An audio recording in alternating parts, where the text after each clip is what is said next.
નમસ્કાર દર્શક મિત્રો, બ્રેકિંગ ન્યૂઝમાં આપનું હાર્દિક સ્વાગત છે. આપ જોઈ રહ્યા છો ગુજરાત ન્યૂઝ 24. ડભોઈ ટીમ્બી ફાટક પાસે મોતનું ડિવાઈડર, સ્ટેટ હાઈવેના અધિકારીઓ ઘોર નિંદરામાં. ડભોઈના ટીમ્બી ફાટક પાસે આવેલા મુખ્ય માર્ગ પર સ્ટેટ હાઈવે વિભાગની ગંભીર બેદરકારી સામે આવી છે.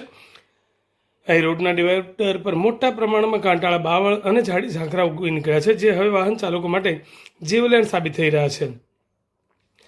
દ્રશ્યતાનો અભાવ. ડિવાઈડર પર ઉગેલા જંગલી બાવળ એટલા ઊંચા થઈ ગયા છે કે સામેથી આવતા વાહનો પણ દેખાતા નથી. આ માર્ગ પર કોઈ પણ પ્રકારના રેડિયમ બોર્ડ કે સ્ટ્રીટ લાઇટોની સુવિધા નથી.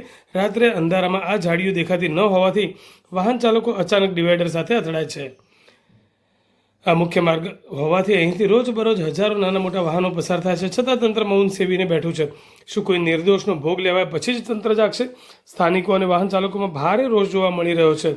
લોકોનું કહેવું છે કે સ્ટેટ હાઈવેના અધિકારીઓ માત્ર પોતાની એસી ચેમ્બરમાં બેસી વહીવટ કરી રહ્યા છે.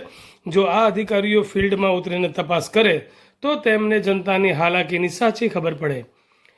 લોક માગણી વહેલી તકે એવી છે કે ડિવાઈડર પરથી જંગલી ઝાડી ઝાંખરા સાફ કરવામાં આવે, વળાંકો અને ડિવાઈડર પર રેડિયમ પટ્ટીઓ અને ચેતવણીના બોર્ડ લગાવવામાં આવે, માર્ગ પર પૂરતી લાઇટોની વ્યવસ્થા કરવામાં આવે, જેથી અકસ્માતો નિવારી શકાય. હવે જોવાનું એ રહ્યું કે તંત્ર આ બાબતે સત્વરે જાગે છે કે પછી મોટી દુર્ઘટનાની રાહ જોવામાં આવે છે.